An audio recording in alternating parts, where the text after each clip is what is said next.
guys, so I'm currently at Goodwill. Today we're going to do a book thrifting type shopping vlog. I told y'all if you ever see me doing Barnes & Noble shopping hauls or vlogs, I've made it. But a girl is on a budget, and so I was inspired to try my local Goodwill. I don't think I've ever been to Goodwill. I've been to thrift stores, but I don't think I've ever been to Goodwill before. So I'm excited about it. Just kind of want to give you guys some inspiration to different ways you can find books that won't break your pockets in half. Yeah, besides the local library. Of course, I think the library should be top on a lot of people's lists. It's just not always feasible because the books might not be there or whatever. But anyway, I think one of the joys of shopping at a place like this is that you don't know what you're going to find. It's not like Barnes & Noble or the library where you know that they're going to have a certain book in stock. And I'm excited about this. I'm thinking about when I was younger. I had to be like in middle school or getting ready to go into middle school, but I was at the thrift store with one of my parents. I'm not sure which one. And of course I gravitated towards the book section, and that's how I found one of my favorite book series. They were the Alice books. I'll insert a picture, but I just remember feeling like those books taught me so much about my body, about social situations that I would eventually encounter. And I just think they were paramount to growth. So the fact that I found something that significant to my life at a thrift store and not at, you know, Barnes & Noble or another place like that, something that I wasn't even looking for, didn't know existed, I'm excited to see what we're going to find in here today. So we're going to get started. I don't want to be out here too long. It's a Saturday and I like to be at home, but I also feel really good to be out. So we're going to go ahead and get started. But first, some hydration.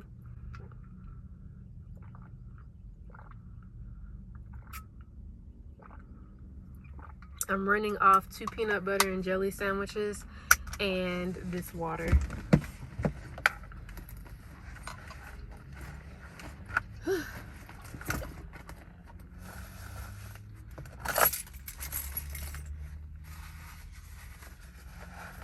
All right, let's go, guys. I'm so excited.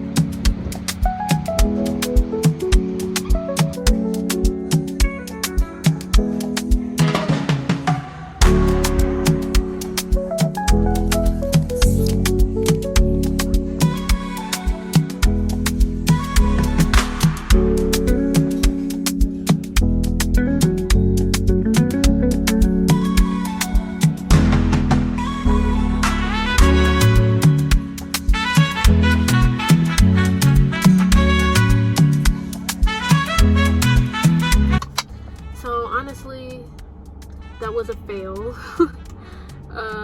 This is, I think, one of the better Goodwills that are near my house, but the book section was kind of sparse. I did find one book and I will share it with you later because I'm going to go to a different Goodwill. One of the workers in there, he was really nice older man.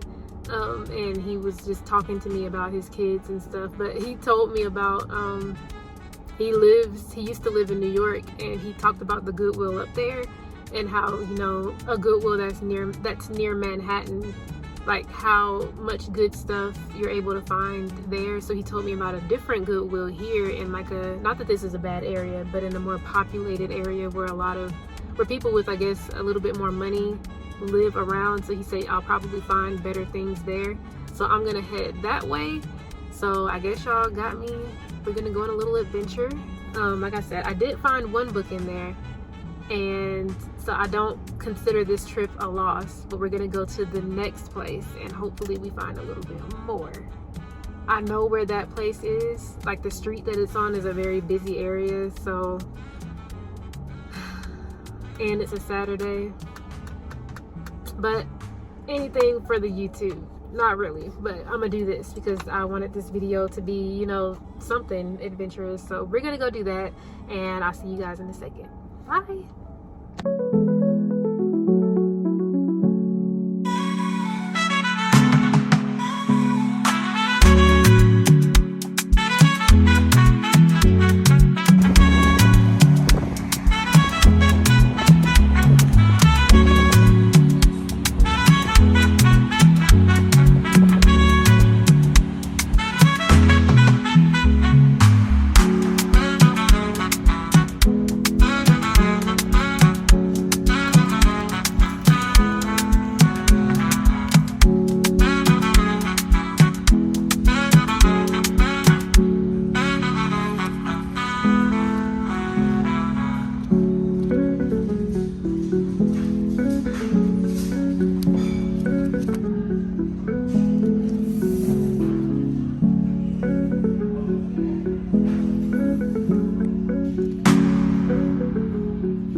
back. So the man at the previous Goodwill location I was at, the first one, he definitely came through because this one definitely had a lot more books and even DVDs and things to look through.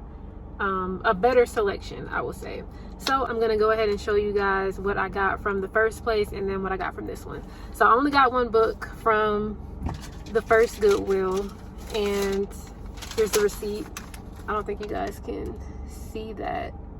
It was $2 total. So at Goodwill, the paperback books are $1 and then the hardback books are $2. So pretty good deal. But the book that I got from the first Goodwill is Stargirl. I don't know if y'all know about Stargirl. I saw it and I gasped inwardly because I haven't seen this book or thought about it since like the 7th grade. This was one of the books that was on our required reading list for that year. And I remember it having an effect, and I kind of sort of remembered what it was about, a girl who was different. And then I don't know what happened after that, but I saw this and I was like, I have to have it, if for nothing else than for nostalgic purposes. So I got it. Stargirl. On the back it says, she was elusive, she was today, she was tomorrow, she was the faintest scent of a cactus flower, the flitting shadow of an elf owl. We did not know what to make of her. In our minds we tried to pin her to corkboard like a butterfly, but the pin merely went through and away she flew. That resonates with me. But yeah, this is Stargirl by Jerry Spinelli, and I just can't believe I found it. That's what I mean when I say that shopping at a place like Goodwill as opposed to Barnes & Noble or some other sort of for-profit corporation, you just don't know what you're gonna get. You can kind of expect it when you go in Barnes & Noble. Like, I know I'm gonna see probably a Kennedy Ryan book or the latest Emily Henry book, but you just don't know what you're gonna find in here. And also, I know you guys have seen the B-roll footage. Like, I found a recipe book in there from, I don't know what year that was from. It looked like before 1978, but I think it might have been somewhere in the 80s. Like a recipe book for like a local women's girls club with note cards with handwritten things. It felt like it needed to be in the museum, and I found that in here in Goodwill. I almost bought it because I was like, that food is probably good because I am in the South, but I don't know. It's just really cool. So that's Stargirl. $2 from the first place I went to, and then from the Goodwill that is behind me right now, I got, one of the books I got is Warriors Don't Cry. This is the story of Melba Beals. It says the dramatic true story of the battle to integrate Little Rock Central High, and this is about Melba Patillo. I think she got married and her last name became Bills. So I was interested, of course, because Black girl on the cover and its history, it drew me in, and I was like, I didn't see too much like diverse reads on those shelves in there. So when I saw what I did, I was like, let me look at it, see if I'd be interested in it. And I'm definitely interested in this story. Now, the book is definitely old, it's dated, and I was vainly thinking like, would it look good on my shelf? But I had an experience when I was in middle school again. I believe I was in the 8th grade, and we read Gifted Hands, Ben Carson, the Ben Carson story, and the book looked like this. Like, it was this size, but that book made me feel so much. And I was a child, and we read that, and I was like, you know, I don't want to, we're not going to judge a book by its cover. I know that this story is going to be good. I read a little bit of it while I was in there, and as bad as things are at the moment, you know, I think it's always just important to remember the past and make sure that you are educating yourself in some way about it. So I don't know, I just felt like I will enjoy this, and so when I'm in a history mood, or even whenever I get to it, I'm going to be very excited to read this book. The next book I got from this Goodwill, I was shocked, but also not shocked, because you just don't never know what you're going to find. And that's Tuesdays with Maury. The first time I heard about this book was on Kalila Denson's channel, and then after that I think I started just hearing kind of here and there people talking about how good it is. And I know it's nonfiction. What I do know, I wouldn't categorize it as self-help. It feels more, I don't know, I don't want to say autobiographical, but I know that it's about a man, an older man, elderly maybe, who is suffering from ALS, and this book was written by his student, and I think it's lessons that his teacher, the man who's suffering or dying from ALS, was teaching him. That's what I know. and Kalila loves this book, swears by it. And I think it's been on like every time she's recommending books, I feel like this book is on the list. So I saw it in there and it was a no-brainer. I picked it up and I will get to it eventually when I feel like feeling sad, because I think that it is a sad book, because you know ALS is a fatal disease. I don't think there's a cure for that yet. So yes, that's Tuesdays with Maury. This was $2 because it is hardback. The other one was $1. Okay, so this one is a middle grade book, and I really got it because I just thought the cover was gorgeous. Like, look at that. And then also when I opened it up, it says 7th grade Mango Delight Fuller loves Beyonce. That's all I had to read. Beyonce is mentioned in here. Yeah, I hesitated, even though I was drawn in because of the cover and the whole Beyonce thing. I hesitated because it is a middle grade book, and I'm just like, will it keep my attention? But I have a whole shelf dedicated to children's picture books, and I do have a couple of middle grade books on my shelves. And so I'm a person that has definitely said before that we should be reading, or I think that reading different books for different age groups is important. Okay, I gotta be careful. My phone was in the sun and it stopped working because it said it needed to cool down. But as I was saying, I've said before that I think it is important to read books for different age groups, and I do have 2 nieces who would be in the middle grade. Like, that would be the age bracket they're supposed to be reading, but I think they're both a little bit more advanced than that. So at first I was like, maybe I could read it and then send it to one of them, but I don't even think they'd be interested in it because the books that they read are beyond this. I think they're reading like Harry Potter and stuff like that. But yeah, I don't know. I think that this would be a cute little story. It has good reviews, and also one of the things it says, again, I do believe that there are lessons to be learned for everyone in terms of like groups for different ages. And it says, to that point, it says here, you'll root for Mango, scheme with her, scream at her, cheer for her, and learn from her the one thing we all want to know: how to make and keep real friends. It also says that the book has a broad appeal across ages, genders, and cultural backgrounds. So that's all I needed to hear. I got it, and it was only $2. So if I ever feel the need to, I guess, get rid of it, I can just take it to a little free library. So that's that. The next book I got solely off of the cover. It is beautiful, and it is With the Fire on High. I know that this book has something to do with cooking. I literally don't know what this book is about. I just know that the cover is gorgeous, and the author wrote The Poet X, which was a National Book Award winner. So yeah, I don't know what this is about at all.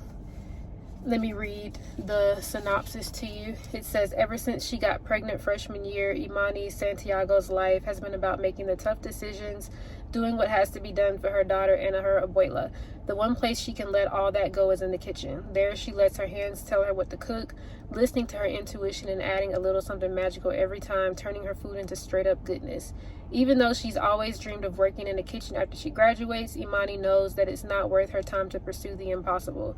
Yet, despite the rules she's made for her life and everyone else's rules, which she refuses to play by, once Imani starts cooking, her only choice is to let her talent break free. From the author of National Book Award winner The Poet X comes a dazzling story of a girl with talent, pride, and a drive to create that keeps her fire burning bright. That sounds good. So this is definitely YA. It says Harper Teen. So yeah, another one. So I have middle grade. I have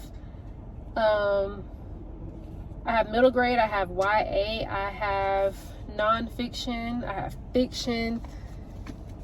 I have something that's I have like a memoir autobiography, so that's cool. And then the next 2 things I got are not books, but they are DVDs, because I do own a DVD player, and I am one of those people that thinks it's very important to own physical media. So I got We're the Millers. This was $2. I love this movie. I haven't seen it in a long time, but I remember feeling like it's just the funniest thing. I love this. I love Bridesmaids. Those kinds of genres are some of my favorite movies. So We're the Millers, I got that. And then I also got Tyler Perry's Nobody's Fool. I have lots of thoughts and opinions about Tyler Perry, and he is definitely coming out with some less than appealing things to me. But for some reason, his historical pieces, like his period pieces, hit. What was it? The 6 888, and then there was another movie, The Blues, something, A Jazz Man's Blues. That was really good. But these other movies and TV shows just are not doing it for me. However, if I see something with Tyler Perry's name on it, it's just a thing. I grew up watching his stuff, like Diary of a Mad Black Woman and Medea's Family Reunion. So it's just like I have to see it just to see, does he get it right this time? I don't know. But this actually has a good review on it, so we'll see. I don't think I've watched that before. But yeah, so that's what I got. So from the Goodwill behind me, I spent, I don't know if you can see that, $10. So $2, $10. I spent $12 total at Goodwill. I didn't use my entire $20 that I allotted. So that's pretty cool. I'm very happy with what I got. Okay, put my phone back there just for a second. So show you all the goods. So I was able to get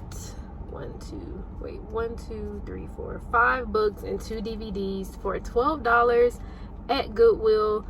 Definitely recommend. And they're not in terrible condition either. Like, they're all very lightly used. I'm going to go home and put these books in the freezer because I heard that that's what you're supposed to do when you buy from like secondhand, because you don't know where the books came from before you. Some people have gotten bed bug infestations from buying from thrift stores, and I don't have time for bed bugs, but they don't, I doubt that there's anything wrong with these books. They're very gently used. But yeah, that's it. I'm very happy with my purchase. I feel like I should hold the receipts up. This could be like a, I hope that you guys enjoyed this video and it inspired you. If you have limited funds and you really just want to go book shopping, try to find a Goodwill or any other thrift store in your area. And yeah, a car just pulled up to the left of me, and I've been feeling really awkward all day trying to film in these spaces. So I hope you guys enjoy this again, and I will talk to you soon. Bye.